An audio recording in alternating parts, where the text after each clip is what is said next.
Hello dear students, हम 21 जून को जो रीनीट हुआ है उसका पेपर डिस्कस करने जा रहे हैं। मैं BS sir inorganic chemistry motion. आइए इनऑर्गेनिक केमिस्ट्री से हम पेपर का डिस्कशन स्टार्ट करेंगे, बट उससे पहले मैं बता दूं कि इस बार का पेपर पिछले साल के कंपेयर में थोड़ा टफ आया है। मैं बात कर रहा हूँ केमिस्ट्री की। केमिस्ट्री में फिजिकल बहुत हार्ड है, नो डाउट। इतना हार्ड पेपर पिछले 10-15 साल में तो देखने में नहीं दिखाई देता है। इनऑर्गेनिक केमिस्ट्री की अगर बात करें तो थोड़ा मॉडरेट लेवल पे आप इसको कंसीडर कर सकते हैं। फिजिक्स भी हल्की सी टफर साइड है। तो अगर आपको लग रहा है कि एक दो क्वेश्चन आपके गड़बड़ जा रहे हैं तो उसमें घबराने की कोई ज़रूरत नहीं है। कट ऑफ बहुत कम आने वाला है। आइए डिस्कशन शुरू करते हैं।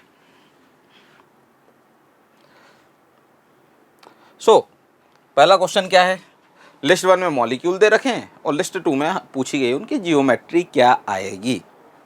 तो जैसे आप बात कर रहे हैं PCl5 की, फॉस्फोरस के पास लोन पेयर आएगा 0, सिग्मा बॉन्ड आएंगे 5, यानी यहाँ पर स्टेरिक नंबर 5 आने वाला है। और स्टेरिक नंबर 5 के अंदर 0 लोन पेयर 5 सिग्मा बॉन्ड में जो जियोमेट्री क्रिएट होती है वो कौन सी है? Trigonal bipyramidal. बात करें हम BrF5 की, लोन पेयर आएगा 1, सिग्मा बॉन्ड आएंगे 5, स्टेरिक नंबर आएगा 6। 1 लोन पेयर 5 सिग्मा बॉन्ड के अंदर मॉलिक्यूल की जो जियोमेट्री आएगी, यानी जो शेप क्रिएट होगा, वो कौन सा क्रिएट होगा?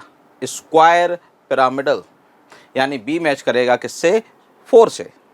BF4 माइनस के अंदर जब आप देखोगे तो लोन पेयर आएगा 0, सिग्मा आएंगे 4, स्टेरिक नंबर आ जाएगा 4। और 0 लोन पेयर 4 सिग्मा बॉन्ड में हम सबको पता है कि जो मॉलिक्यूल होता है वो कैसा होता है? टेट्राहेड्रल होता है।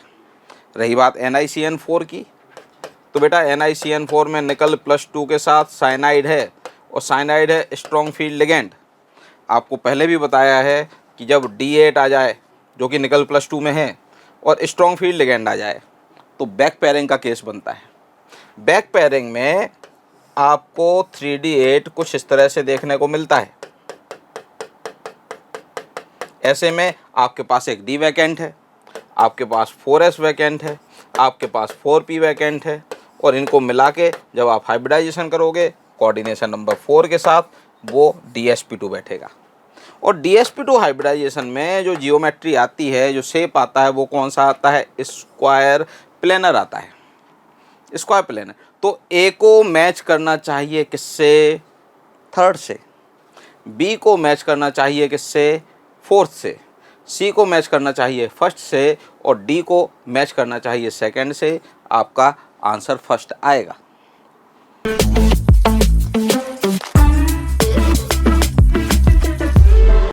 डायरेक्ट एनसीईआरटी से आया हुआ सवाल। The amino acid that gives a red blood colour on treating it's sodium fusion extract with sodium nitroprusside. Sodium nitroprusside देखकर ही हमें समझ में आएगा कि भाई ये सल्फर का होना जरूरी है। तो सल्फर के साथ ही ये टेस्ट शो करेगा सोडियम नाइट्रोप्रोसाइड। तो आप जानते हो कि मेथियोनाइन एक ऐसा है जिसमें थायोईथर ग्रुप होता है, और थायोईथर ग्रुप होने के कारण उसमें सल्फर होता है, और ये सल्फर का रिडक्शन के वजह से सोडियम नाइट्रोप्रोसाइड ये पॉजिटिव टेस्ट शो करेगा। बाकी में थायोईथर टाइप का कोई स्ट्रक्चर नहीं होता, इसलिए बाकी ये टेस्ट को रिस्पॉन्ड नहीं करेंगे। Answer is 2। अगला, oxidation of P nitrotoluene with acidic KMnO4। तो बेटा पी नाइट्रोटोल्यूइन CH3NO2, पी नाइट्रोटोल्यूइन का एसिडिक KMnO4 के साथ अगर हम लोग ऑक्सीडेशन कराएंगे तो हमें मिलेगा बेंजोइक एसिड का derivative, that is nitrobenzoic acid. Gives an acid that is stronger than benzoic acid. बिल्कुल सही बात है, क्योंकि नाइट्रो क्या लगा देगा? -M, और -M के वजह से इसका एसिडिक स्ट्रेंथ बेंजोइक एसिड से ज्यादा हो जाएगा। therefore first statement is definitely true. Reduction of P nitrotoluene with SnHCl। P nitrotoluene, ये नाइट्रोटोल्यूइन, पैरानाइट्रोटोल्यूइन का रिडक्शन हम लोग कर रहे हैं SnHCl के साथ। तो SnHCl क्या करेगा? नाइट्रो ग्रुप को अमीन में कन्वर्ट करेगा, दैट इज ये बन जाएगा अनिलीन। और ये कह रहा है कि gives an amine that is more basic than aniline. More basic than aniline. तो ये CH3 क्या शो करेगा, प्लस H करेगा और प्लस I करेगा हमारे अमीन पर, और प्लस इफेक्ट के कारण बेसिक स्ट्रेंथ बढ़ेगा। डेफिनेटली ये अनिलीन से इसका बेसिक स्ट्रेंथ अधिक होगा, अनिलीन से इसका बेसिक स्ट्रेंथ अधिक हो जाएगा। इसलिए ये स्टेटमेंट भी बिल्कुल सही है। Both the statements are correct. तो both statement 1 and statement 2 are correct. Answer इसका हो जाएगा फोर्थ, आंसर इसका हो जाएगा फोर्थ। दोनों स्टेटमेंट करेक्ट है।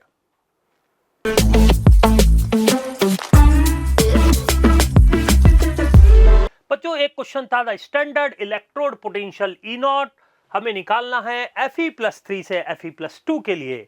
Fe+3 से Fe के लिए दे रखा है, सेम आपको मालूम है कॉपी के अंदर क्वेश्चन कराया हुआ है बच्चों, इलेक्ट्रोकेमिस्ट्री का क्वेश्चन है, इलेक्ट्रोड पोटेंशियल का है। और मैंने कहा था हाफ रिएक्शंस का दे रखा हो और हाफ रिएक्शन का पूछा है तो हमें डेल्टा G से करना पड़ेगा।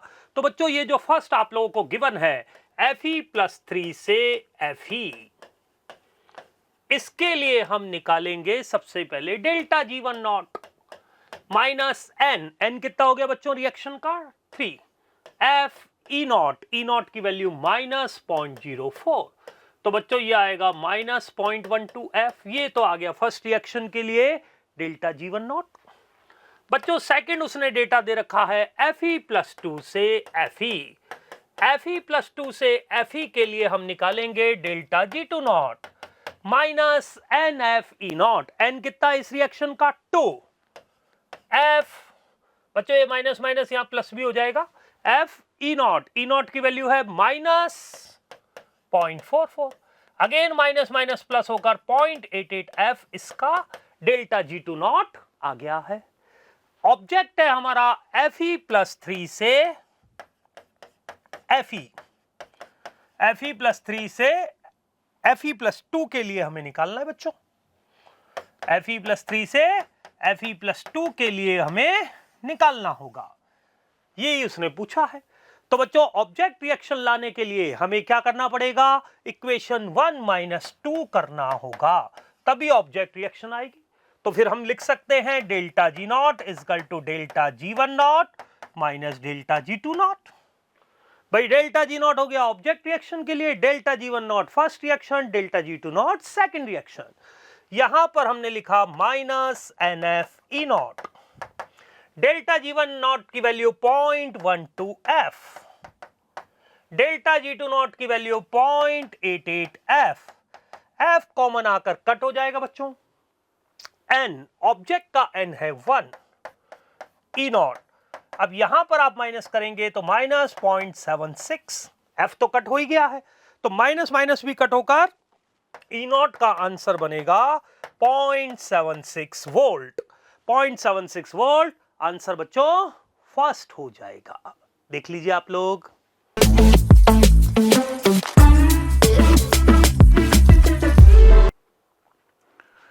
एक बहुत बढ़िया सवाल आया है, the compound that can not be obtained by the aldol condensation of the following reaction। ऐसा कौन सा इन चारों में है जो हमें मिलेगा ही नहीं एल्डोल कंडेंसेशन में, इस रिएक्शन में।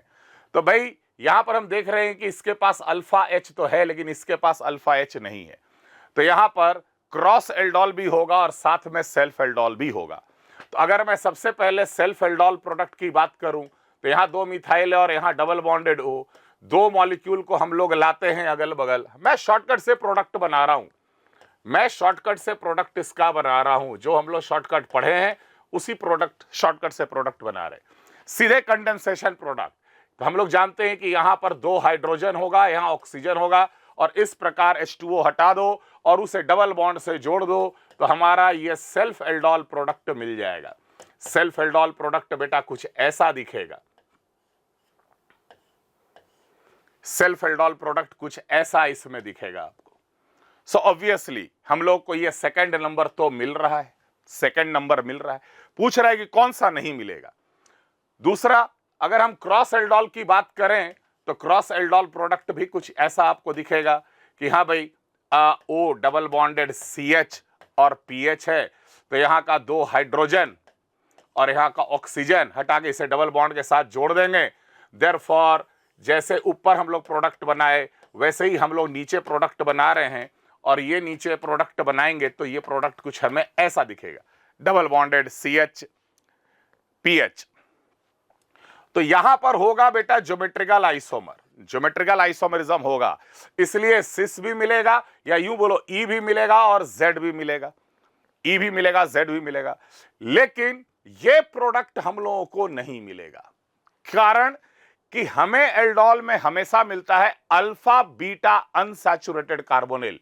ये अल्फा है, ये बीटा है, ये गामा है, तो बीटा गामा अनसैचुरेटेड कार्बोनिल कभी नहीं मिलेगा। Therefore, the answer will be fourth for this question, which cannot be obtained. We cannot obtain the fourth option. Therefore, fourth is the answer.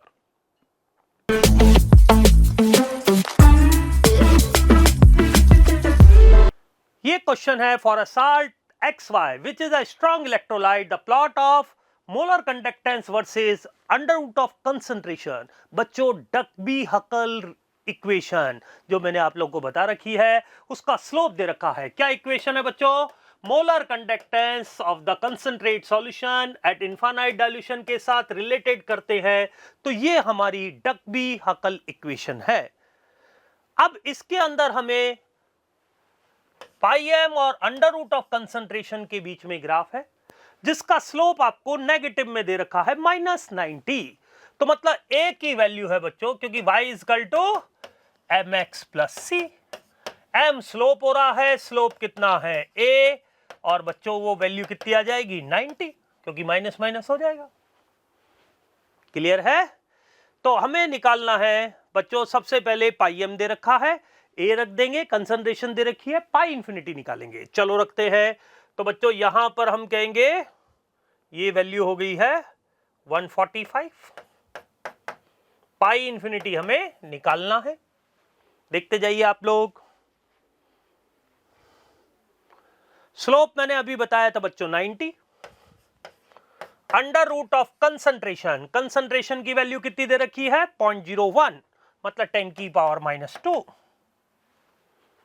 Clear है? तो बच्चों 145 पाई इंफिनिटी 90 इंटू 10 की power -1, तो ये 9 बन जाएगा। तो मतलब पाई इंफिनिटी हो गया 145 प्लस 9 154। लेकिन पाई इंफिनिटी नहीं पूछा बच्चों, उसने y माइनस के लिए दे रखा पूछा है और x प्लस का आपको दे रखा है। तो हम यहां पर लिख लेते हैं पाई इंफिनिटी क्या होगा, ionic conductance of x plus ionic conductance of y minus. Pi infinity हमारे पास अभी आया है 154, x प्लस के लिए बच्चों दे रखा है 74, और y माइनस की हमें आयनिक कंडक्टेंस निकालनी है। तो यहां से y माइनस की वैल्यू आ जाएगी 8080। आंसर फोर्थ हो जाएगा। बहुत ही अच्छा क्वेश्चन है बच्चों, अपने आप में एक अच्छे लेवल का क्वेश्चन है।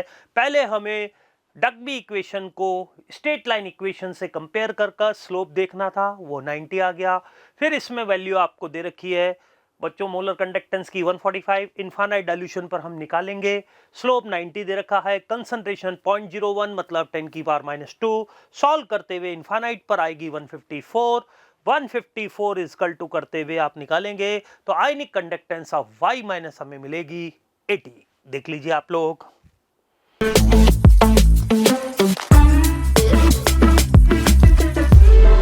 क्या पूछा गया है?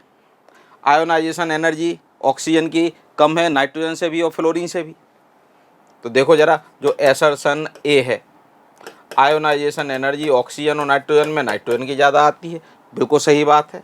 इसका कॉन्फ़िगरेशन आता है 2p4, इसका है 2p3। आपको पता है कि इन दोनों का कंपैरिजन स्टेबल इलेक्ट्रॉनिक कॉन्फ़िगरेशन के बेसिस पे होता है। अच्छा, नाइट्रोजन और फ्लोरीन में भले ही स्टेबल इलेक्ट्रॉनिक कॉन्फ़िगरेशन आपको नाइट्रोजन का दिखाई दे रहा हो, बट याद करें एटॉमिक नंबर में डिफरेंस एक से ज़्यादा का आता है जब पीरियड में, तो कंसेप्ट लगता है जेड इफेक्टिव का, और जेड इफेक्टिव किसका ज़्यादा है? वो फ्लोरीन का ज़्यादा है। ये ओवरऑल कंपैरिजन है, तो एसर्शन तो सही है। अब बात करते हैं इसके रीजन की। रीजन क्या कह रहा है कि ऑक्सीजन से जब आप एक इलेक्ट्रॉन लूज करोगे तो ये 2p4 से 2p3 पे आ जाएगा। बात तो सही है कि ये 2p4 से 2p3 पे आ जाएगा, बट इस वजह से ऑक्सीजन की आयोनाइजेशन एनर्जी इतनी कम नहीं है। दरअसल आयोनाइजेशन एनर्जी इसलिए नाइट्रोजन की ज़्यादा है क्योंकि इसके पास स्टेबल इलेक्ट्रॉनिक कॉन्फ़िगरेशन है और इलेक्ट्रॉन बाहर करने में ज़्यादा एनर्जी लगेगी। तो असर्शन सही है, रीजन सही है, बट ये एक्सप्लेनेशन वो मेरे को करेक्ट नहीं लगता है। सो ऐसा reason are correct and reason is not the correct explanation. Answer क्या आएगा? फर्स्ट। चलिए आगे बढ़ते हैं। नेक्स्ट, ये तो बेटा डायरेक्ट फैक्ट है, हम सबको पता है कि वीकेस्ट लिगेंड आते हैं हैलाइड, और पूरी स्पेक्ट्रोकेमिकल सीरीज में कार्बन मोनोऑक्साइड सबसे आगे है। अमोनिया, कार्बन मोनोऑक्साइड ये आगे ही है। तो फैक्ट बेस्ड क्वेश्चन है स्पेक्ट्रोकेमिकल सीरीज का, आंसर 4 आएगा, डायरेक्ट किया जा सकता है। नेक्स्ट क्वेश्चन देखते हैं। वापस से 2 स्टेटमेंट दिए गए हैं। ये जो कॉम्प्लेक्स है आयरन का ऑक्जेलेट के साथ, तो आयरन का ऑक्जेलेट के साथ कॉम्प्लेक्स कुछ इस तरह से बनाओगे बेटा, जिसमें आप एक ऑक्जेलेट इधर लगाओगे, एक ऑक्जेलेट इधर लगाओगे, एक ऑक्जेलेट इधर लगाओगे, और आप देखोगे इसमें कोई भी पीओएस नहीं है। और जब पीओएस नहीं होता है तो मॉलिक्यूल ऑप्टिकली एक्टिव होता है, कायरल मॉलिक्यूल होता है। तो ये तो कायरल बैठेगा। अगले क्वेश्चन की तरफ मूव करते हैं। ये क्रोमियम है, क्रोमियम में ये एक H2O इधर, एक H2O इधर है। याद करो MAA2B2 वाला केस। यहाँ पर एक ऑक्जेलेट है और एक ऑक्जेलेट यहाँ पर है। एक बार फिर से इसमें आपको पीओएस दिखाई दे रही है, और अगर पीओएस है तो ये मॉलिक्यूल कायरल नहीं होगा। तो स्टेटमेंट कि ये मॉलिक्यूल कायरल है, बिल्कुल सही बात है। दूसरा स्टेटमेंट ये कायरल, ये गलत हो गया, ये एक कायरल होगा क्योंकि इसमें पीओएस नहीं है। यानी पहला स्टेटमेंट तो क्या हुआ? सही हुआ, दूसरा स्टेटमेंट गलत हो गया। So statement 1 is correct, statement 2 is incorrect. Answer इसका आएगा सेकंड।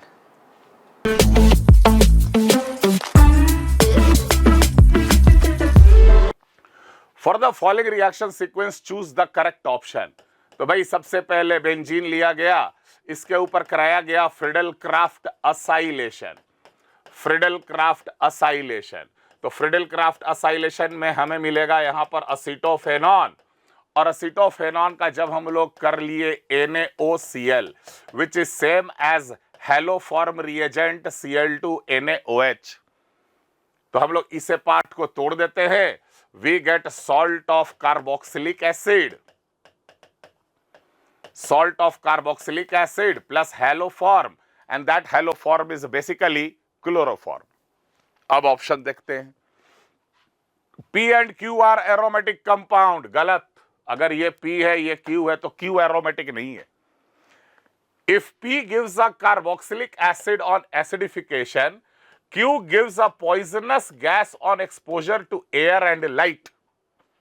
अगर इस P को हम एसिड दे दें तो ऑब्वियसली हमें मिलेगा बेंजोइक एसिड, और जैसे ही क्लोरोफॉर्म को O2 और सनलाइट मिलता है, a very poisonous gas phosgene gets formed.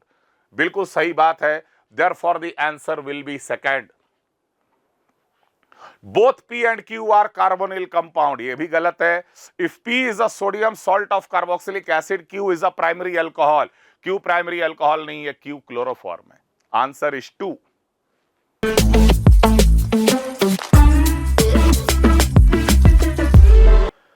For an elementary chemical reaction Arrhenius plot, मतलब केमिकल काइनेटिक्स का बहुत ही अच्छी क्वालिटी का क्वेश्चन है। और जैसा बच्चों में हर बार आपको क्लास में कहता हूं, आर्नियस इक्वेशन से क्वेश्चन आता ही आता है, और इस ग्राफ पर बेस्ड क्वेश्चन हर साल ही है।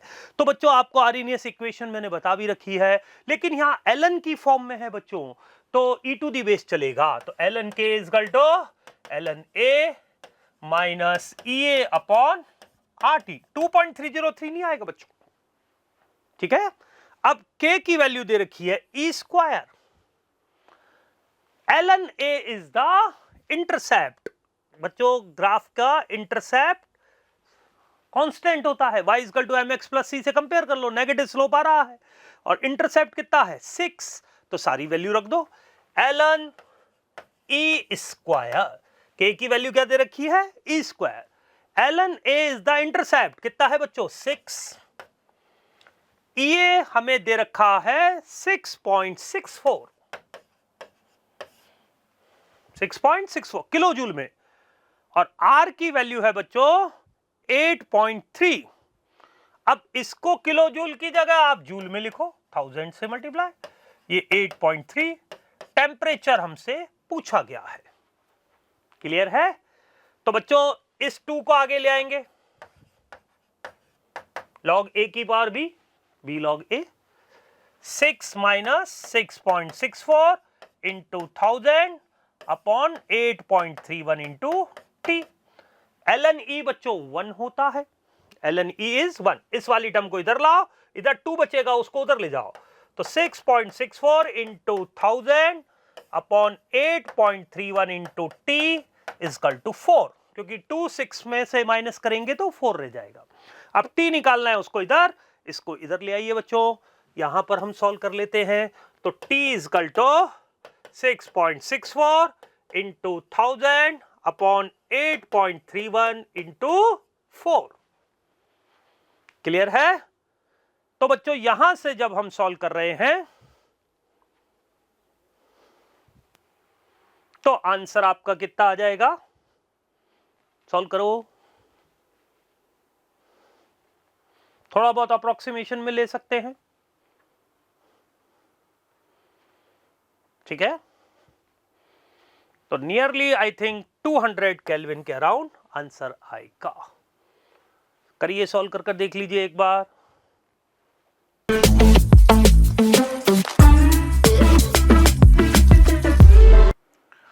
Arrange the following compound in the increasing order of the polarity। ये बहुत ही सिंपल सा सवाल है।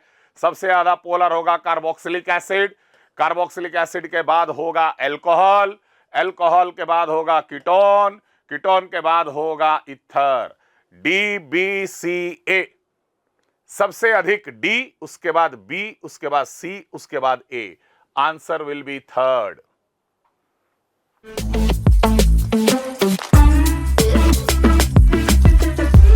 A protein undergo reversible thermal, easy question है बच्चों, अपना थर्मो से रिलेटेड क्वेश्चन है। इक्विलिब्रियम पर एंथैल्पी चेंज दे रखा है 666 किलो जूल, स्टैंडर्ड एंट्रोपी भी किलो जूल में मांगा है बच्चों, तो ये ध्यान रखने वाली बात थी, क्योंकि जल्दबाजी में ऐसा नहीं हमने जूल में निकाल दिया तो गड़बड़ हो जाए, ठीक है।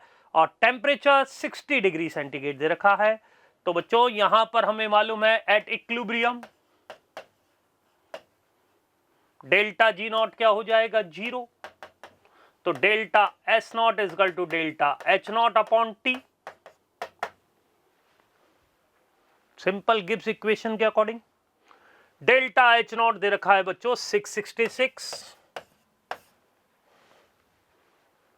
666 और टेम्परेचर 60 डिग्री सेंटीग्रेड है। जब आप इसे केल्विन में लिखेंगे तो 333, तो यहां से ये 2 किलो जूल आएगा, किलो जूल पर केल्विन पर मोल में मिलेगा, क्योंकि बच्चों ये किलो जूल में रख रहे हो तो फिर डेल्टा एस नॉट भी किलो जूल में आएगा, आंसर फोर्थ हो जाएगा। देख लीजिए आप लोग।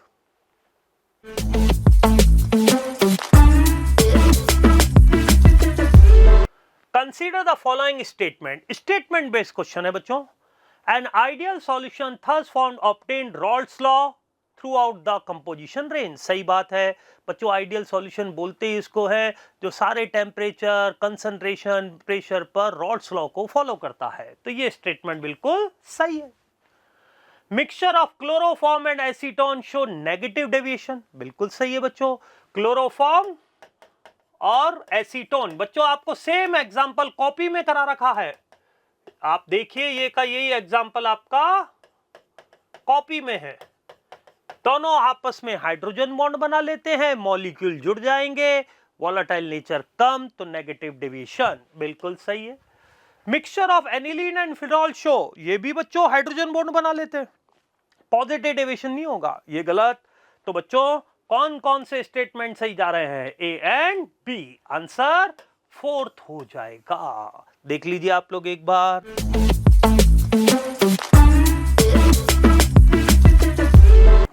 वापस से दो स्टेटमेंट है। पहला स्टेटमेंट कहता है कि आप क्लोराइड को हीट करते हैं H2SO4 के साथ, कंसनट्रेटेड H2SO4 के साथ MnO2 मिला के। याद करो, कंसनट्रेटेड H2SO4 वैसे तो Cl- को Cl2 में कन्वर्ट नहीं कर पाता, कंसनट्रेटेड H2SO4 फ्लोराइड को F2 में कन्वर्ट नहीं कर पाता, क्लोराइड को Cl2 में कन्वर्ट नहीं कर पाता, ये आयोडाइड को I2 में कन्वर्ट कर देता है, ब्रोमाइड को Br2 में कन्वर्ट कर देता है। बट यहाँ पर केवल कंसनट्रेटेड H2SO4 नहीं है, साथ में MnO2 भी डाला है और ये MnO2 Cl- को कन्वर्ट कर देता है Cl2 में। अच्छा, इसका खुद का क्या होता है? इसका खुद का रिडक्शन होता है और ये +4 से रिड्यूस हो जाके +2 में आ जाता है। तो हुआ क्या, इसने Cl- को Cl2 में ऑक्सीडाइज किया और खुद आ गया कि +4 से किस में, +2 में। तो क्या यहाँ पर हीटिंग करने पर मैग्नीज का ऑक्सीडेशन हुआ है? नहीं, ऑक्सीडेशन नहीं हुआ है, रिडक्शन हुआ है, +4 से +2 में आया है। यानी ये स्टेटमेंट तो गलत हो गया। दूसरे स्टेटमेंट की तरफ मूव करते हैं। I- कंसनट्रेटेड H2SO4 और साथ में क्या मिला दिया आपने, MnO2। सेम इसी से मिलती जुलती रिएक्शन बनेगी, जहाँ I- I2 में ऑक्सीडाइज हो जाएगा, H2SO4 ये SO2 में कन्वर्ट होगा, मैग्नीज +4 से +2 में आएगा क्योंकि इसने ऑक्सीडाइज किया है I- को I2 में, ये खुद तो रिड्यूस होगा। तो क्या यहाँ पर MnO2 results in reduction of manganese? हाँ, बिल्कुल सही बात है। पहला स्टेटमेंट गलत है, दूसरा सही है। तो statement 1 is incorrect but statement 2 is correct. Answer आएगा थर्ड।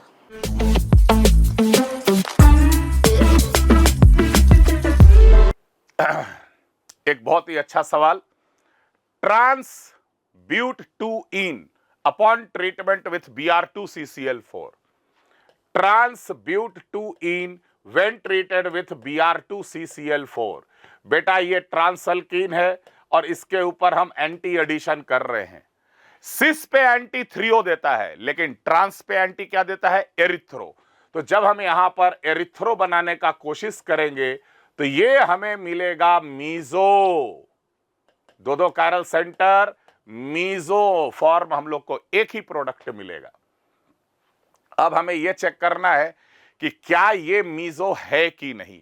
तो अगर मैं इसमें दोनों मिथाइल को रोटेट करके नीचे की ओर लाऊं, सामने वाला मिथाइल भी यहां ला देंगे अगर मान लो घुमाकर, तो ये H इधर आ जाएगा और ये Br इधर आ जाएगा।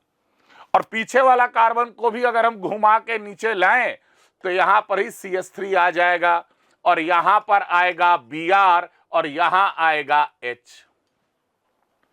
जब हम पीछे वाले को घुमाएंगे तो मिथाइल नीचे, Br इधर आ जाएगा, H इधर आ जाएगा। तो बेटा ये मीजो नहीं है। अगर तुम इसका फिशर बनाओगे ना तो इसका फिशर ऐसा मिलेगा, CH3 ऊपर मिलेगा आपको BrH, नीचे मिलेगा HBr। Therefore, this statement is false। पहला वाला गलत स्टेटमेंट है। दूसरा देखते हैं। Cis-2-butene alkaline KMnO4 bears reagent. Cis-2-butene और अल्कलाइन KMnO4 बेयर्स रिएजेंट। सिस के ऊपर करेंगे हम लोग सिन एडिशन। सिस पे सिन क्या देता है, यहां भी एरिथ्रो देता है, CH3 H OH, यहां भी हमें मीजोडायोल मिलेगा। तो हम चेक करेंगे कि ये मीजो है कि नहीं है। सेम उसी प्रकार पीछे जैसे है अरेंजमेंट वैसे ही रहने दो। पीछे methyl left, H OH right, और सामने वाले कार्बन का मिथाइल को नीचे की ओर घुमा कर ले आओ। तो अगर मैं सामने वाले कार्बन का मिथाइल को नीचे की ओर लाऊंगा तो यहीं पे H आएगा और यहां पे OH आएगा। 100% it has a plane of symmetry. ऐसे नहीं बल्कि यूं अगर काटेंगे तब, या इसका अगर हम लोग फिशर बनाएंगे तो बिल्कुल ऐसा दिखेगा, CH3 दोनों H सेम साइड, दोनों OH same side. Therefore, this is a true statement। तो first is wrong, second is correct. Statement 1 is incorrect but statement 2 is correct. इसका आंसर हो जाएगा थर्ड।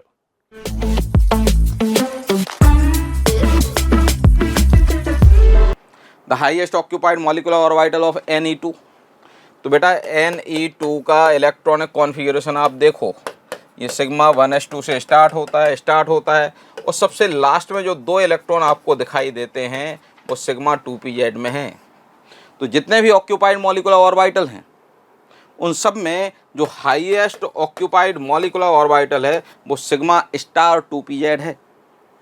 आंसर क्या आएगा? सिग्मा स्टार 2p यानी third. So question number 62 का answer third आने वाला है।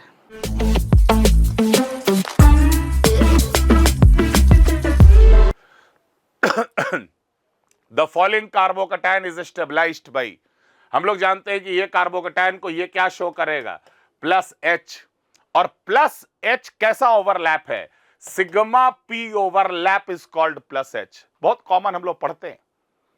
और साथ में ये स्टेबलाइज होगा पाई सिग्मा पॉजिटिव का रेजोनेंस के वजह से भी, पाई इलेक्ट्रॉन का रेजोनेंस के वजह से भी ये स्टेबलाइज होने वाला है। तो 2 फैक्टर।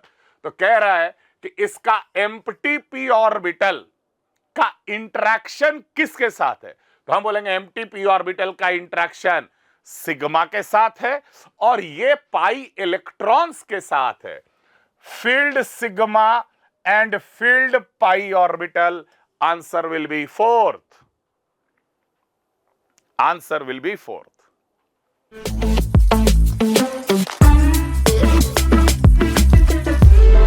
आप देखिए बेटा, डी ब्लॉक का क्वेश्चन है, बड़ा सिंपल सा सवाल, बड़ा आसान सा सवाल है ये। The green permanent species form by heating KMnO4 at 513 Kelvin। Okay, now the question KMnO4 हम इसको हीट कर रहे हैं, टेम्परेचर रेंज 513 Kelvin। बनता क्या बच्चों?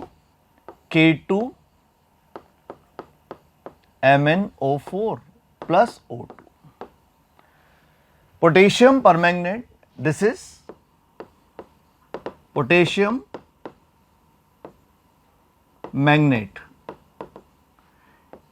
iron is MnO4 minus 2 and the structure is Mn। Simple सी बात है बच्चों, MnO4 minus 2, that means 2 oxygen तो -1 चार्ज के साथ बनाएंगे, लाइक दिस, O माइनस और एक लगा दो आप किसे इस तरह से। तो this is a coloured species. तो द ग्रीन पैरामेरिड species form by heating KMnO4 at 513 Kelvin। तो this species is colourful due to charge transfer phenomena. तो K2MnO4 जो है ये पैरामैग्नेटिक स्पीशीज है due to charge transfer phenomena. तो answer हो जाएगा बच्चों इसका 4। तो प्योरली एनसीईआरटी का सवाल है, प्योरली एनसीईआरटी में लाइन दी हुई है, एग्जैक्टली वहीं से क्वेश्चन उठा है, this simplest question. Okay,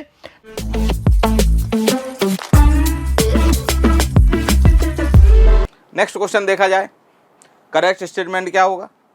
beryllium के पास 3 वैलेंस ऑर्बिटल हैं क्या? बेटा बेरिलियम की जहाँ तक चर्चा करेंगे इसमें आएगा क्या? 2s2 2p0।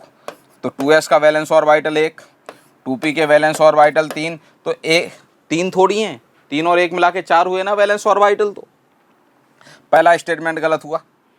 मैग्नीशियम की बात की जाए तो बेटा मैग्नीशियम में इलेक्ट्रॉनिक कॉन्फ़िगरेशन आएगा 3s2 3p0 3d भी है यहाँ पे, और ऐसे में आप 3s 3p 3d तीनों यूज करोगे, और तीनों यूज करोगे तो इसकी मैक्सिमम कोवेलेंसी 4 नहीं 6 तक चली जाएगी।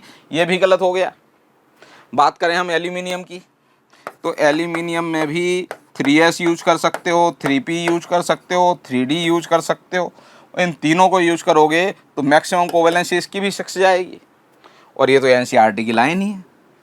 सेकेंड पीरियड एटम, इनके लिए मैक्सिमम कोवेलेंसी 4 ही हो सकती है, एनसीईआरटी की लाइन। आंसर क्या आएगा? 4।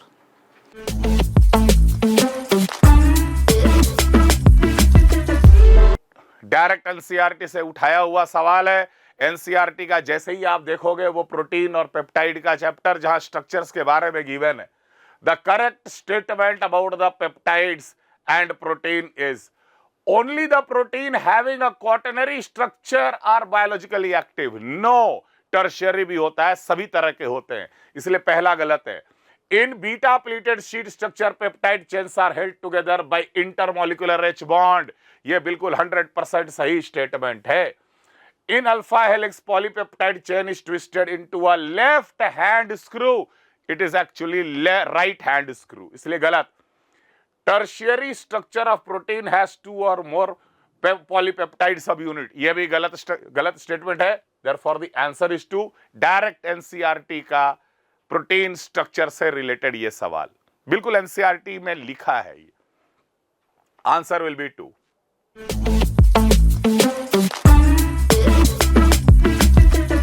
चलिए next question. 2A is B is a zero order reaction where K is 1 mole per liter per minute. Initial concentration of A is 2.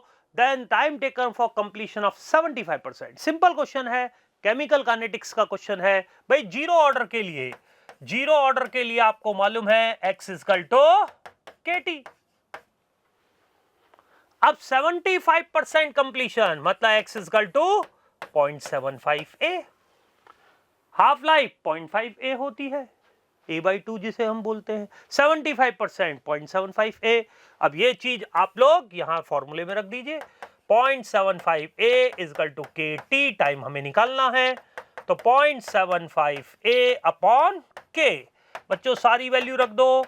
Initial concentration हमें दे रखी है कितनी, 2.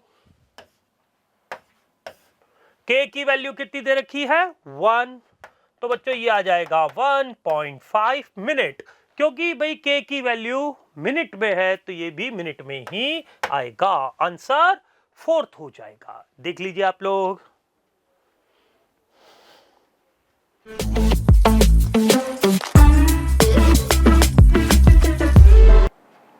थ्री डी एलिमेंट जो होते हैं, 3D सीरीज के ट्रांजिशन एलिमेंट जो होते हैं, उनके मेल्टिंग पॉइंट बहुत ज़्यादा होते हैं. बात कर रहे हैं हम एस ब्लॉक एलिमेंट जो हैं उनके कंपेयर में. तो बेटा एस ब्लॉक एलिमेंट में क्या होगा, अल्कली मेटल में केवल और केवल NS1 का 1 इलेक्ट्रॉन पार्टिसिपेट करेगा. अल्कली अर्थ मेटल में NH2 के 2 इलेक्ट्रॉन पार्टिसिपेट करेंगे. बट ट्रांजिशन एलिमेंट में क्या होता है कि N-1D के कौन से वाले अनपेयर्ड इलेक्ट्रॉन पार्टिसिपेट करते हैं और NS के इसके टोटल इलेक्ट्रॉन पार्टिसिपेट करते हैं, फिर चाहे वो पेयर्ड हो या अनपेयर्ड हो. नंबर ऑफ इलेक्ट्रॉन ज़्यादा इन्वॉल्व हो जाते हैं और ज़्यादा नंबर ऑफ इलेक्ट्रॉन अगर इन्वॉल्व होंगे तो ऑब्वियस सी बात है मेल्टिंग पॉइंट भी ज़्यादा ही मिलेगा. तो 3D के लिए हाई मेल्टिंग पॉइंट है. क्यों? क्योंकि 3D के इलेक्ट्रॉन का इन्वॉल्वमेंट है 4s के साथ साथ. सही बात है, एसोसिएशन भी करेक्ट, रीजन भी करेक्ट और करेक्ट एक्सप्लेनेशन भी है. यानी इसका आंसर क्या बैठेगा, 4.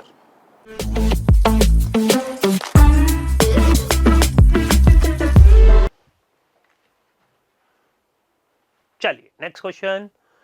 Consider the following systematic plot of orbital wave function. बच्चों अगेंस्ट न्यूक्लियस. अब इसमें कईयों को हो सकता है ग्राफ नहीं आते हो, कोई जरूरत ही नहीं है. क्योंकि बच्चों उसने क्या पूछा है, 2 रेडियल नोड पूछा है और यहीं पर आंसर क्लियर हो जाता है. बच्चों नोड वो होता है जहां पर इलेक्ट्रॉन डेंसिटी 0 हो जाती है. इसमें तो कई पॉइंट नहीं दिख रहा, इसमें एक नोड पॉइंट आ रहा है और इसमें एक और एक 2 नोड पॉइंट आ रहे हैं. इसमें भी केवल एक ही आ रहा है. तो 2 रेडियल नोड किस में दिख रहे हैं भाई, सी वाले ग्राफ में दिख रहे हैं. मतलब इसमें हमें ग्राफ याद होने हैं ये कोई जरूरी नहीं है. सिंपल 2 रेडियल नोड और रेडियल नोड के बारे में बता रखा है बच्चों, वो पॉइंट जहां पर इलेक्ट्रॉन डेंसिटी 0 हो जाती है. तो ऐसे 2 पॉइंट हमें यहां मिल रहे हैं ग्राफ सी में. और ग्राफ सी बच्चों ऑप्शन देखिए, सी वाला आंसर सेकंड होगा, थर्ड मत टिक कर देना. सी वाला आंसर सेकंड में मिल रहा है तो आंसर सेकंड हो जाएगा. देख लीजिए आप लोग.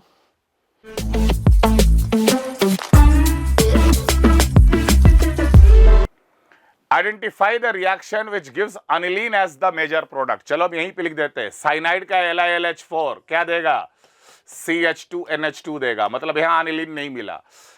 एक अमाइड का हॉफमैन ब्रोमाइड रिएक्शन, तो हम लोग क्या शॉर्टकट अपनाते हैं, ये पूरे को हटाकर NH2 लगाते हैं. दैट मीन्स हम लोग को इस केस में अनिलीन मिलेगा.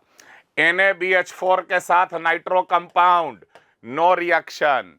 एक असीटानिलाइड, असीटानिलाइड का अगर हम एसिडिक मीडियम में हाइड्रोलिसिस करेंगे तो ऑब्वियसली हमें यहां NH2 मिल जाएगा और साथ में CH3COOH अलग हो जाएगा.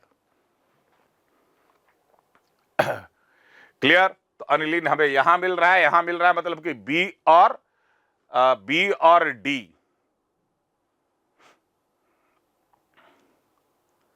B and D.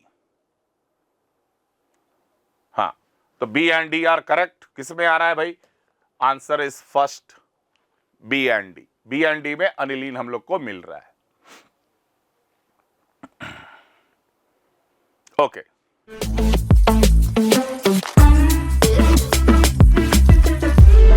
आपको बताना स्पिन ओनली मैग्नेटिक मोमेंट कहाँ पर हाईएस्ट आएगा।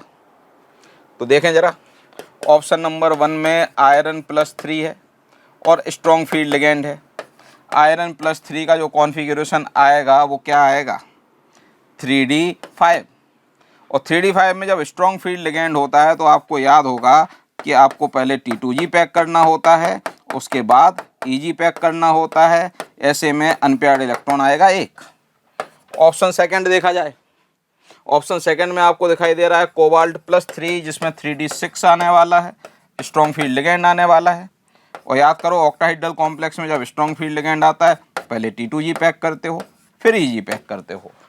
तो ये 6 के 6 इलेक्ट्रॉन जब T2G में लेके आओगे अनपेयर्ड इलेक्ट्रॉन यहाँ पर 0 हो जाएंगे। बात करते हैं थर्ड ऑप्शन की। थर्ड ऑप्शन में टाइटेनियम +3 है जिसमें 3d1 है। 3d1 में ऑब्वियस सी बात अनपेयर्ड इलेक्ट्रॉन 1 आएगा।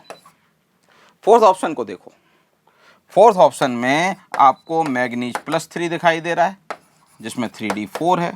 और 3d4 में मान लो आप T2G को पूरा पैक करते हो, पहले T2G, तब भी आपको 2 अनपेयर्ड इलेक्ट्रॉन तो दिखाई दे रहे हैं। Maximum number of unpaired electron है, ऑब्वियस सी बात है। इसके लिए मैग्नेटिक मोमेंट भी मैक्सिमम आएगा, हाईएस्ट आएगा। नेक्स्ट क्वेश्चन देखा जाए, कॉम्प्लेक्स फेशियल मेरीडायोनल। आपको याद होगा कि जो A3 B3 टाइप के कॉम्प्लेक्स होते हैं, याद करो बेटा, लिखाया था A3 B3 टाइप के जो कॉम्प्लेक्स होते हैं उसमें फेशियल और मेरीडायोनल 2 टाइप के आइसोमर बनते हैं। कैसे? कुछ इस तरह से आप इसको इमेजिन कर सकते हो। जब 3 एक जैसे लिगेंड जो होते हैं ना, एक जैसे दिखने वाले 3 लिगेंड, वो आपको 3 डिफरेंट एक्सेस पे मिल जाए, X, Y और Z पे, तो इनको कंबाइन करो, इस तरह से कनेक्ट करोगे तो 3 डायमेंशनल फेस क्रिएट होता है। और 3 डायमेंशनल फेस जब क्रिएट होता है तो इसे बोलते हैं FAC, फेशियल आइसोमर। हाँ, अगर आपने ये अरेंजमेंट कुछ इस तरह का ले लिया और आपने क्या किया, 2 एक जैसे दिखने वाले लिगेंड आपने ठीक आमने सामने रख दिए, उनके बीच का एंगल 180 कर दिया। ऐसे में अब कोई भी 3 एक जैसे दिखने वाले लिगेंड उठा लो, वो एक मेरीडायोन क्रिएट करेंगे, इन्हें आप बोलते हो मेरीडायोनल आइसोमर। तो फेशियल और मेरीडायोनल ये 2 कैटेगरी इसी टाइप के कॉम्प्लेक्स में बनती है। आंसर क्या आएगा? 4 आएगा। आगे बढ़ते हैं। 1,3 इलेक्ट्रोलाइट कहाँ पर है? तो बेटा ये है कैटायन, ये है एनायन। देखो कहाँ पर ऐसा है कि 1 कैटायन और 3 एनायन है। ये केवल और केवल कहाँ दिखाई दे रहा है? यहाँ दिखाई दे रहा है। जब इसको आप आयोनाइज करोगे तो एक तो मिलेगा ये कैटायन, ये रहा कैटायन, और 3 मिलेंगे एनायन। तो 1 कैटायन और 3 एनायन रेशो क्या हुआ? 1:3। आंसर आएगा सेकंड।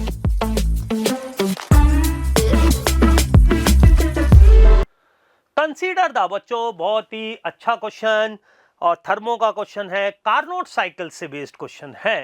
तो उसने कहा है P1 V1 T1 से P2 V2 T1 पर जा रहे हैं, ठीक है। और यहां पर हम बच्चों इधर आ रहे हैं, मतलब ये आइसोथर्मल हो गया है और ये भी आइसोथर्मल हो गया है, थर्ड वाला, ठीक है।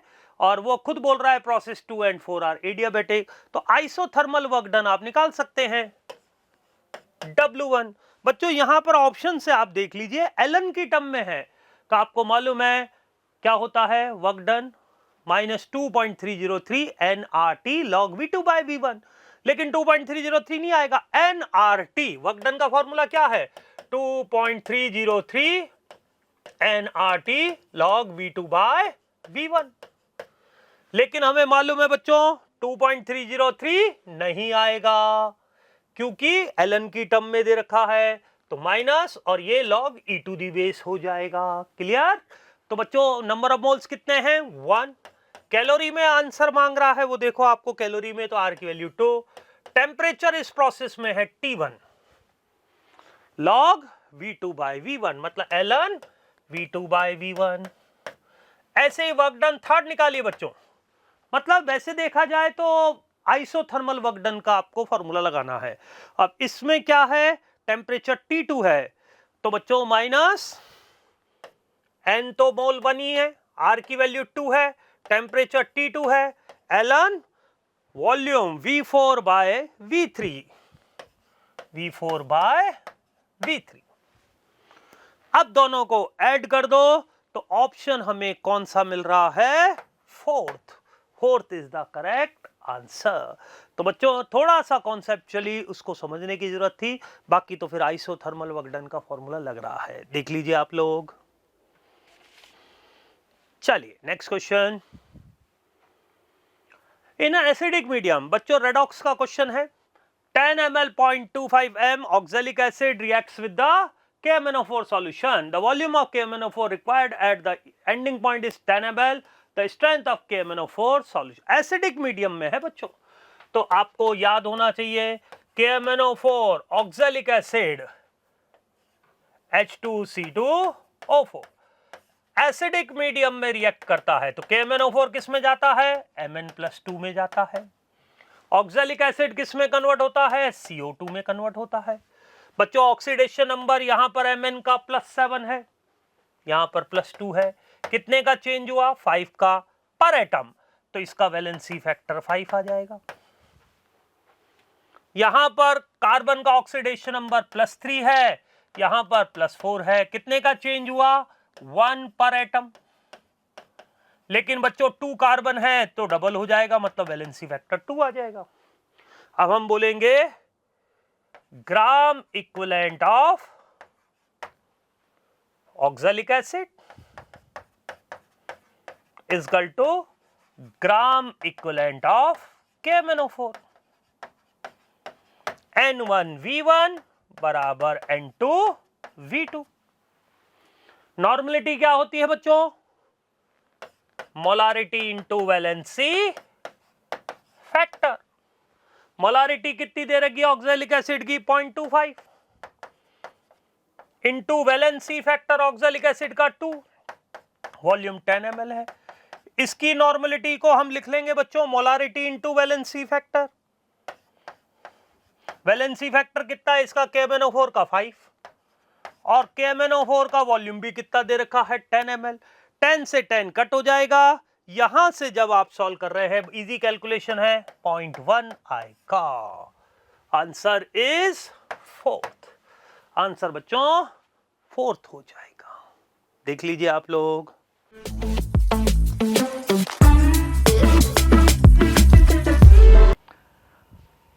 The lanthanide ion having 4 unpaired electrons. Okay, beta this is the question from D and A block element also. अब इसमें आप देखो, जिस बच्चे को डेप्थ नॉलेज होगी इलेक्ट्रॉनिक कॉन्फ़िगरेशन की, चाहे वो एटॉमिक स्ट्रक्चर से ले चाहे वो ए ब्लॉक एलिमेंट से ले, वही इस क्वेश्चन को सॉल्व करवाएगा, फंस जाएगा वो। तो हम इसको स्टार्ट करते हैं, डिटेल बात करेंगे। देखो बच्चों, कई बार मैं ट्रिक्स बताता हूँ क्लास में, CPR, ND, PM, SM, EU, GD, TB, DY, HO, ER, TM, YB and last one LU. These are the lanthanide elements. These are also lanthanons. अब मान लो 57, क्या 58 लिखा, 58 to 71. Now the configuration of each 4F1, 5D1, 6S2।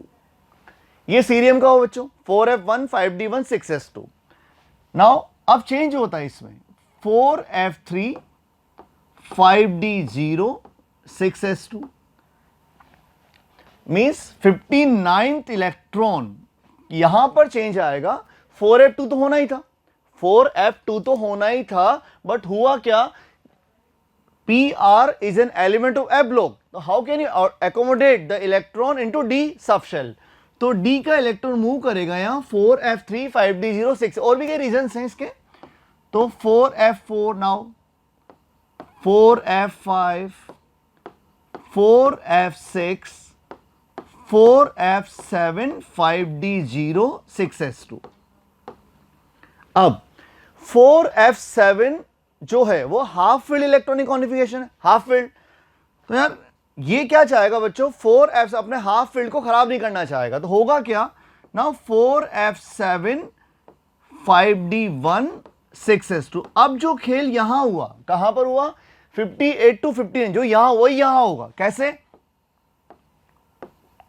4f9 5d0 6s2, now 4f10 4f11 4f12 4f13 4f14 5d0 6s2।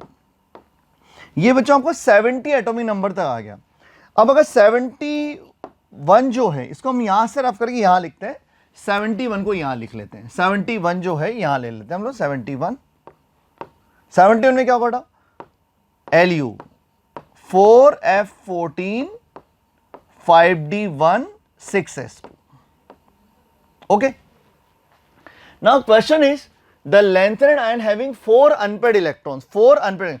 अब मैंने मान लो ये उठाया 5d0 6s2 HO+3 उठाता हूं मैं, HO+3 ये उठाता हूं।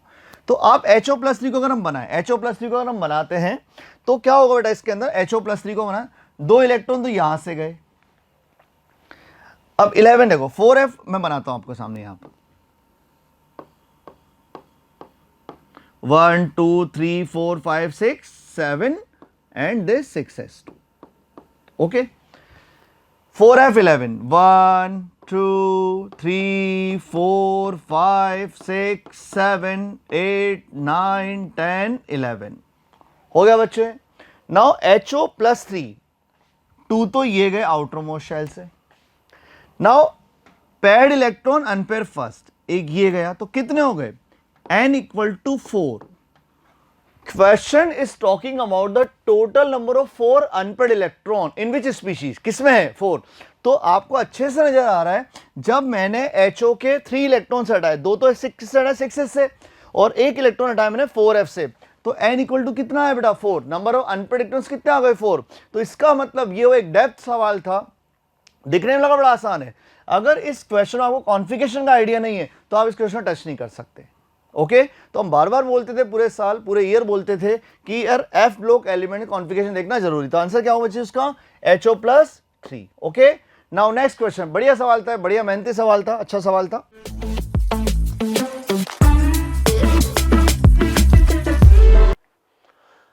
द करेक्ट डिक्रीजिंग ऑर्डर, बच्चों अगेन रेडॉक्स रिएक्शन का सिंपल क्वेश्चन है, डिक्रीजिंग ऑर्डर पूछा है ऑक्सीडेशन स्टेट का, N2O5। भाई यहां पर नाइट्रोजन का ऑक्सीडेशन नंबर निकालना है, 2x - 10 = 0, मतलब x = +5। Al2O3 में बच्चों 2x - 6 = 0, x = +3, x = +3। H2S में बात करें बच्चों, सल्फर का निकालना है, +2 + x = 0, x = -2।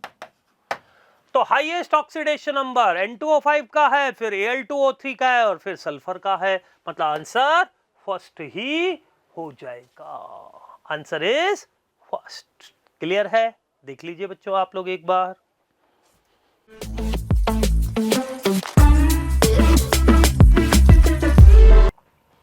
The formula of tetraammine aqua chlorodi cobalt chlorido cobalt third chloride tetra. अब उल्टा चलते हैं इस क्वेश्चन में, कोऑर्डिनेशन केमिस्ट्री का सवाल है, सेकंड थर्ड पेज पे दिया, नोमेनक्लेचर कोऑर्डिनेशन का बड़ा हलवा सा सवाल था, बड़ा आसान सा सवाल था ये। तो चलो स्टार्ट करते बेटा। कोबाल्ट थर्ड क्लोराइड, देखो ये हो गया ब्रैकेट कोऑर्डिनेशन स्फीयर, ये हो गया बच्चों आयोनाइजेशन स्फीयर। Okay, chloride. अब टेट्राएमीन एक्वा कोबाल्ट क्लोराइड, देखो ये CO हो गया बच्चों, कोबाल्ट। अब 4 5 6 कोऑर्डिनेशन में जब 6 है तो 110% कोबाल्ट का ऑक्सीडेशन +3 होगा। चलो वो भी सही दिया हुआ है।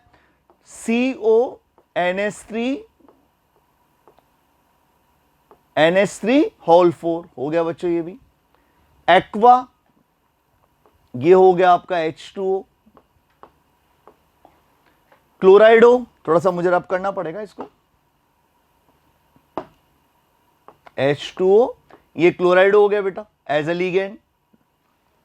ओके, क्लोराइडो हो गया। नाउ ब्रैकेट क्लोज कर दिया, ठीक है, और फिर आ गया अपने पास क्लोराइड। हो गया इतना काम। तो लिखा क्या है, tetraammine aqua क्लोराइडो cobalt third chloride. तो इसमें आप देखें बच्चों, यहां देखो CONH3, तो यहां देखो टेट्राएमीन, देखो फर्स्ट वाले में देखोगे आप तो ये नहीं आ रहा है, यहां पर आप देखो। फिर सेकंड वाले में देखें, टेट्राएमीन दिख रहा है, एक्वा दिख रहा है, क्लोराइडो दिख रहा है, कोबाल्ट दिख रहा है ना। यहां पर आप देखो इस वाले में, अब कोबाल्ट थर्ड यहां भी है, यहां भी है। आप देखो ऑक्सीडेशन नंबर, अगर हम यहां ऑक्सीडेशन देखो -1 यहां आएगा आपका +2। ओके, यहां आप देखोगे तो -2 -1 और यहां आएगा आपका +3। तो आंसर ये होगा कि बच्चे ये होगा, ये वाला होगा। तो क्या हो गया, कोबाल्ट था CONH3 होल H2O Cl2। इस तरह से अपने को काम करना है बच्चों। ओके, तो आंसर विल बी 3। अब 4 तो आप देख लो, टेट्राएमीन यहां हो रहा है, एक्वा गायब है, ये आंसर नहीं होगा। सेकंड, टेट्राएमीन आ रहा है, एक्वा आ रहा है, क्लोराइडो आ रहा है, कोबाल्ट आ रहा है, बट थर्ड नहीं आ रहा है। यहां आप देखो टेट्राएमीन आ रहा है, एक्वा आ रहा है, क्लोराइडो आ रहा है, cobalt third, -2 -1 plus, answer will B third. Fourth में क्या हुआ, वाटर, क्रिस्टलाइन वाटर की फॉर्म में, तो that means the answer will B third. तो यहां आपने किस चीज पे फंसाया क्वेश्चन ने, क्या कोबाल्ट का जो कोऑर्डिनेशन 6 है, then oxidation number should be equal to +3, and जो आपको नजर आ रहा है वो किस में आ रहा है बेटा, थर्ड ऑप्शन में आ रहा है।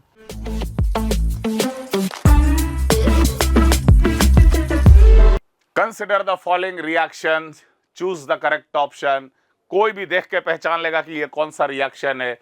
इस रिएक्शन को कहते हैं Etard's reaction, and we will get benzaldehyde. अब पढ़ो स्टेटमेंट क्या कह रहा है।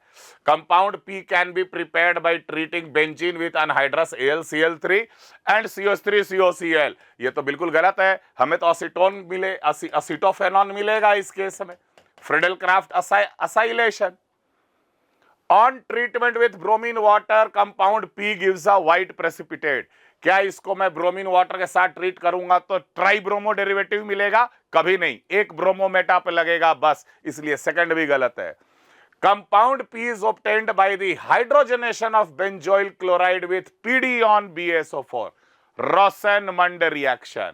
ये पक्का हमें मिलेगा H2PD BaSO4 के साथ रिएक्शन कराने पर, किसका, बेंजोइल क्लोराइड का। तो हमें ये कंपाउंड P मिल जाएगा। Therefore the answer is third.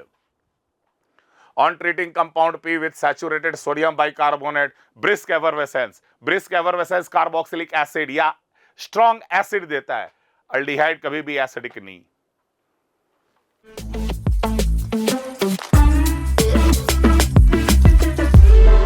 असेशन reason based question है, सिंपल क्वेश्चन है बच्चों।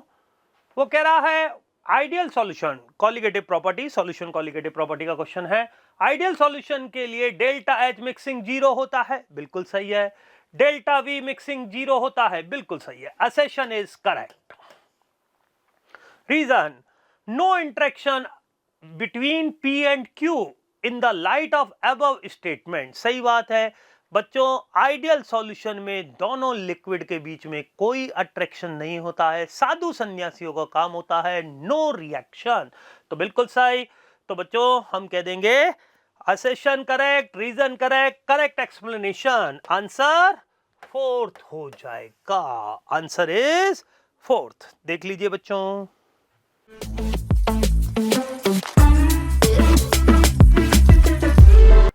अगला डायरेक्ट सवाल है ये, है ना। विटामिन ए किसमें मिलता है, कैरेट में।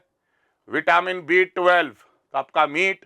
विटामिन के ग्रीन लीफी वेजिटेबल, और विटामिन ई जो है वो आपका सनफ्लावर ऑयल में। तो देखो कौन सा मैच कर रहा है, A4 B1 C आ जाएगा, C आ गया आपका 2 और D आ गया green leafy 3। So answer will B first A4 B1, C आ जाएगा सेकंड और D आ जाएगा आपका थर्ड। डायरेक्ट हो, विटामिन डेफिशिएंसी और सोर्स एक ही टेबल एनसीईआरटी में दे रखा है, डायरेक्ट वहां से सवाल उठ के आया है। जिसने भी वो टेबल पढ़ा होगा वो जरूर ये सवाल को कर लिया होगा। Among the following the compound having conjugated double bond, again ये सबसे आसान सवाल इस बार का, और conjugated double bond आपको मिलेगा चौथे में। 2 3 4 5 6 7, 1 नंबर पे डबल बॉन्ड, 3 नंबर पे डबल बॉन्ड, यही कहलाएगा conjugated डाइन। बाकी 1 6 1 5 1 4 ये सब आइसोलेटेड डाइन है, इसीलिए answer will B 4। Very simple question, Grignard reagent के सामने आ गया अमीन। रिमेंबर, अमीन हो अल्कोहल हो सब में एसिडिक हाइड्रोजन होता है, और यहां पर चलेगा acid base reaction. Grignard strong nucleophile है, लेकिन यहां स्ट्रॉन्ग न्यूक्लियोफिलिक रिएक्शन शो नहीं कर सकता। सामने एक एसिड और ग्रिग्नार्ड रिएजेंट साथ में स्ट्रॉन्ग बेस भी होता है, तो ग्रिग्नार्ड रिएजेंट का कार्बन जाके यहां का एक H ले लेगा और H लेके सिंपली साइक्लोहेक्सेन बनाकर आंसर विल बी थर्ड।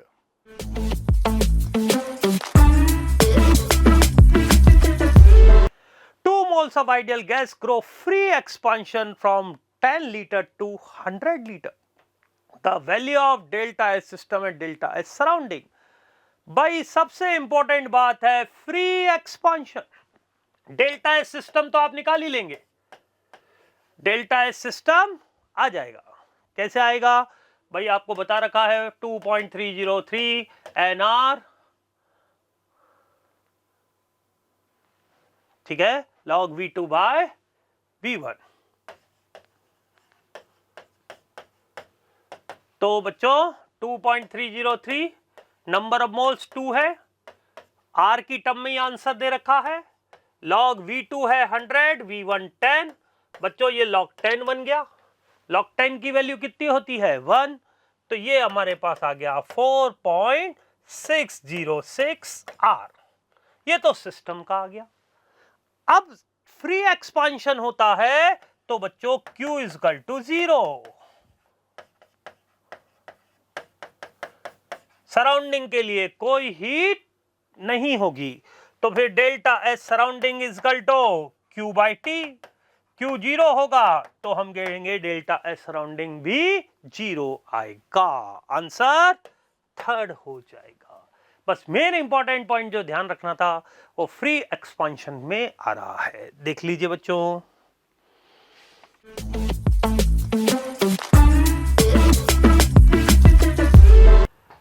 ये एक वेल नोन क्वेश्चन है, रिपीटेड क्वेश्चंस हैं और ये एनसीईआरटी में दिया है सीधा सीधा।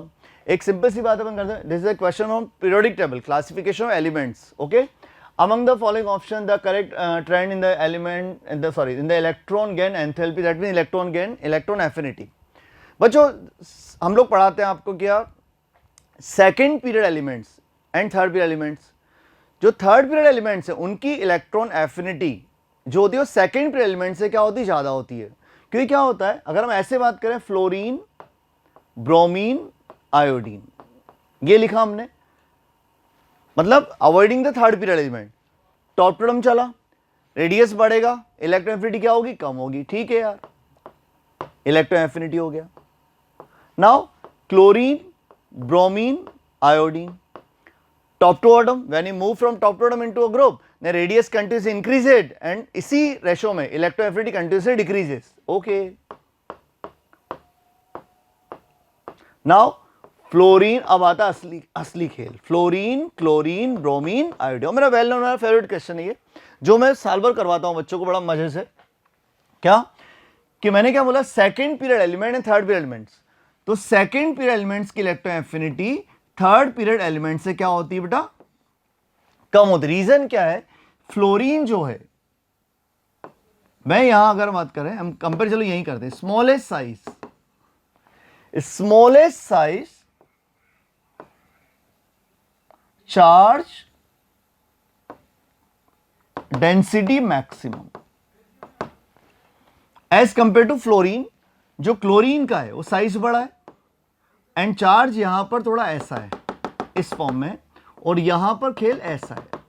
अब क्या हुआ, इलेक्ट्रॉन यहां भी आ रहा है नेक्स्ट बाहर से, और इलेक्ट्रॉन यहां भी आ रहा है बच्चों बाहर से। अब आप मुझे बताओ, रिपल्शन ज्यादा क्लोरीन को, सॉरी जो फोर्थ कमी इलेक्ट्रॉन, जो बाहर से इलेक्ट्रॉन, उसको रिपल्शन कहां ज्यादा फील होगा, उसको रिपल्शन यहां ज्यादा फील होगा। That's why the electron affinity of second element, that means fluorine, is lower than chlorine. So answer should be कह दो या डेफिनेटली कह दो ClFbRI। तो बेटा इतना डेप्थ तो पूछा है, लेकिन मैंने आपको रीजन के साथ बताया कि हुआ ऐसा क्यों। तो आंसर क्या होगा बच्चों, क्लोरीन, फ्लोरीन, ब्रोमीन, आयोडीन। तो एक बढ़िया सवाल था, वेल नोन क्वेश्चन था, हलवा क्वेश्चन था, मतलब ये वाला क्वेश्चन जो था ये आपको गलत होना ही नहीं चाहिए था। ओके,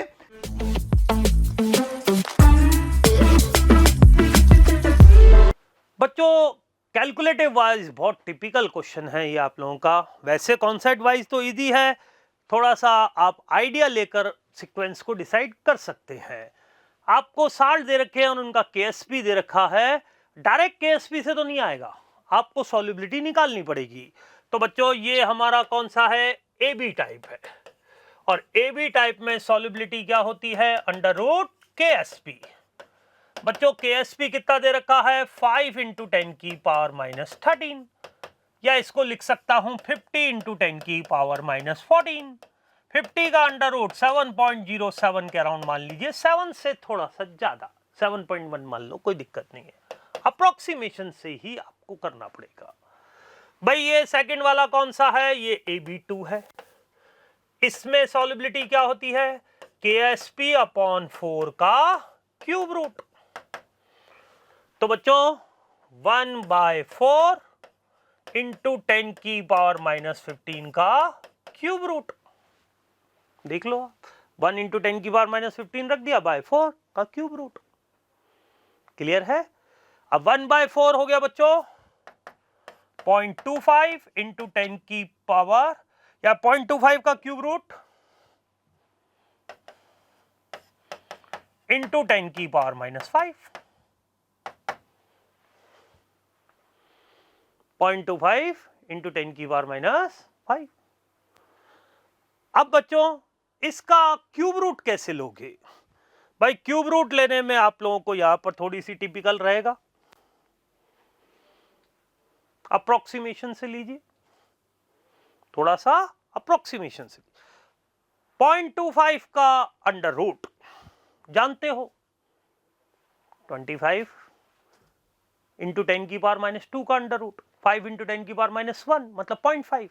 अगर इसका अंडर रूट है 0.5 तो क्यूब रूट उससे थोड़ा सा ज्यादा ले लो, लगभग 0.6 × 10 की पावर -5 मतलब 6 × 10 की पावर -6। अप्रोक्सीमेशन से ही आपको आइडिया लेना पड़ेगा। तीसरा है बच्चों Hg2Cl2, ये भी AB2 टाइप है। यहां पर भी KSP/4 1.3 × 10 की पावर -18/4 का क्यूब रूट। अब ये कैलकुलेटिव थोड़ा सा बहुत ज्यादा था बच्चों, 1.3/4 लगभग 0.3 मान लीजिए, लगभग 0.3 का क्यूब रूट × 10 की पावर -6, 1.3/4। बच्चों यहां से आप सॉल्व करेंगे तो लगभग 6.8 × 10 की पावर -7। तो सबसे ज्यादा किसकी सॉल्युबिलिटी दिख रही है बच्चों, सबसे ज्यादा सॉल्युबिलिटी है H2 वाले की, फिर S1 वाले की, और फिर S3 वाले की। H2 सबसे ज्यादा मतलब ZnOH all twice सबसे ज्यादा है, ये सबसे ज्यादा है, फिर AgBr है, फिर Hg2Cl2 है। आंसर थर्ड आ जाएगा, देख लीजिए आप लोग।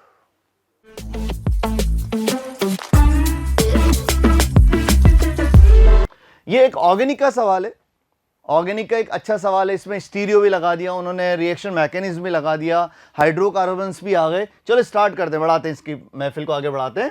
कंसिडर द फॉलोइंग रिएक्शन, मतलब बढ़िया था रीड का, मतलब अच्छा था ये, एनसीईआरटी बेस्ड क्वेश्चन था प्योरली ये।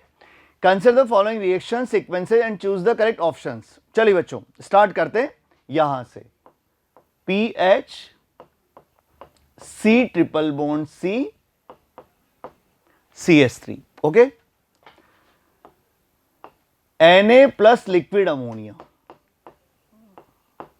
वेल नोन इक्वेशन बेटा, Birch reduction, BiRCH, Birch reduction.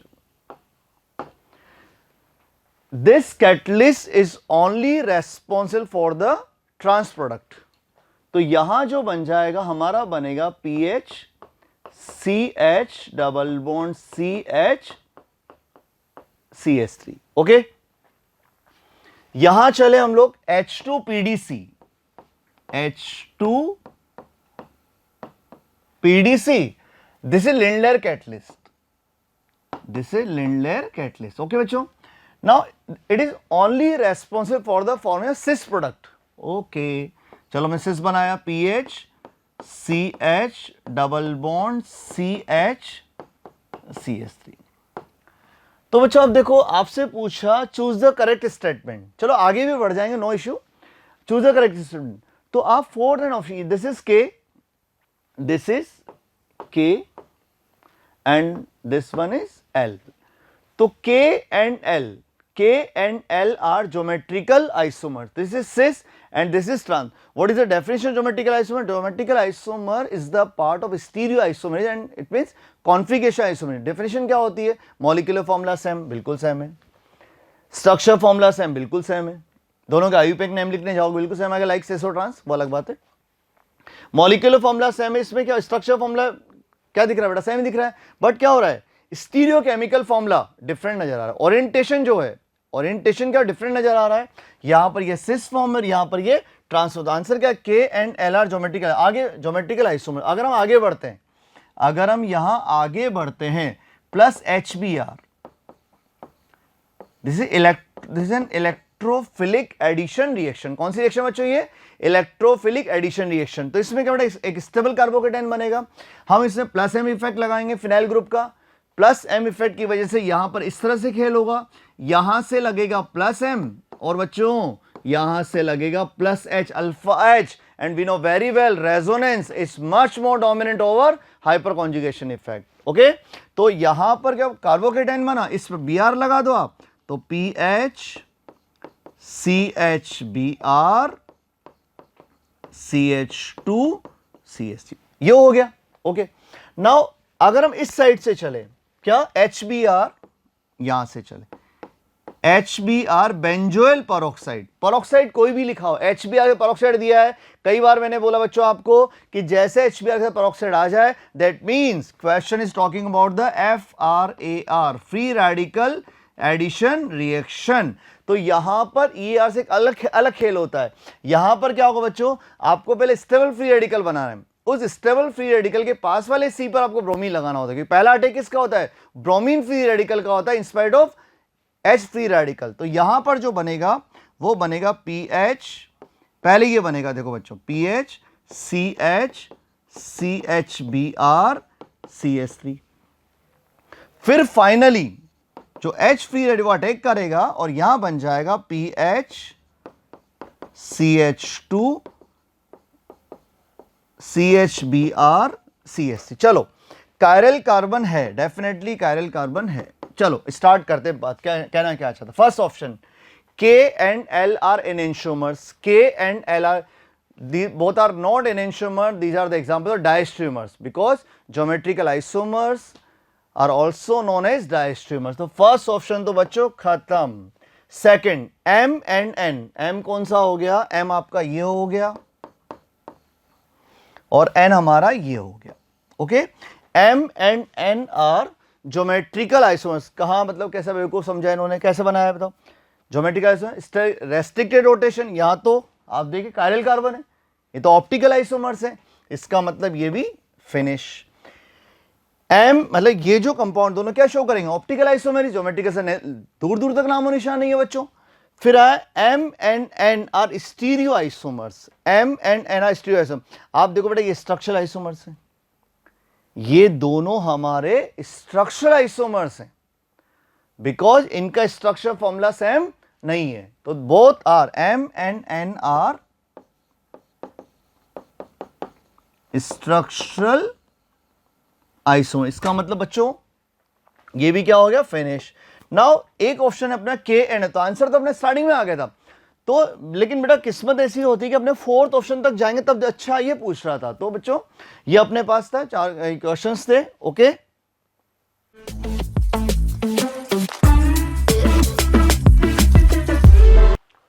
Amount of carbon dioxide evolved on complete combustion of 116 gram। बच्चों some basic concept of chemistry, मूल कॉन्सेप्ट का क्वेश्चन है। ब्यूटेन, ब्यूटेन क्या होता है, C4H10। इसका कंबशन करेंगे तो 4 तो CO2 और 5 H2O, ऑक्सीजन को बैलेंस करें तो 13/2।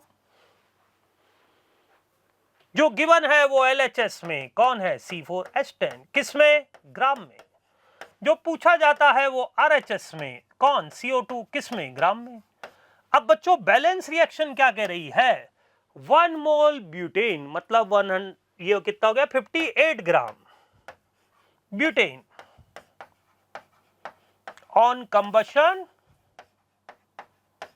Gives 4 mole CO2, 4 into 44 gram CO2। 1 mole CO2 होता है 44, तो 4 मोल हो जाएगा 4 into 44। 116 gram butane on combustion gives 4 into 44 into 116 upon 58। ठीक है बच्चों, ये 2 टाइम कट होते हुए आपको दिख ही रहा है भाई। यहां से आप इसको 2 बार कट कर दीजिए, 8 से मल्टीप्लाई करिए 44 को।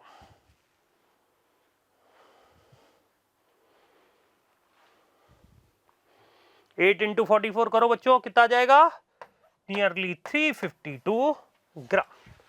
आंसर 4th हो जाएगा। मोल कॉन्सेप्ट से रिलेटेड क्वेश्चन था। चलिए नेक्स्ट क्वेश्चन पर बात करते हैं। The number 17.0145, 21.0235 were rounded to the 3 figures after the decimal point। 17.0145, 21.0235 बच्चों 3 डेसिमल प्लेस पर लेकर आना है, तो क्या करेक्ट होगा। तो बच्चों 3 डेसिमल प्लेस के बाद वाला 5 है। सिग्निफिकेंट रूल्स क्या कहते हैं कि अगर लास्ट डिजिट 5 है तो उससे प्रीवियस डिजिट को देखिए। Previous digit is 4, that is an even number, that will remain same. तो आंसर हो जाएगा 17.014। वही इसमें कॉन्सेप्ट लगेगा बच्चों, 3 डेसिमल प्लेस के बाद वाली डिजिट है 5, previous digit is an odd number, तो बच्चों दैट विल इंक्रीज बाय 1। अगर ऑड नंबर है तो इंक्रीज बाय 1, 21.0234।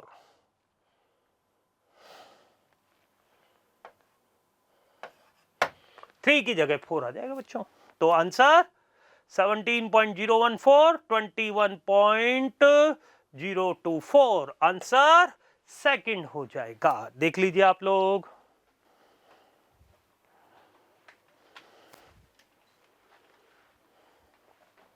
चलिए next question. In potash alum ratio of K plus and sulphate ion. बच्चों पोटाश एलम का फॉर्मूला क्या है, K2SO4 dot Al2SO4 whole thrice dot 24H2O।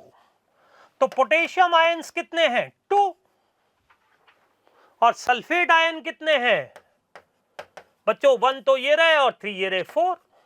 तो 2:4 मतलब 1:2। पोटेशियम आयन और सल्फेट आयन का रेशियो आ रहा है 1:2। आंसर 4th हो जाएगा।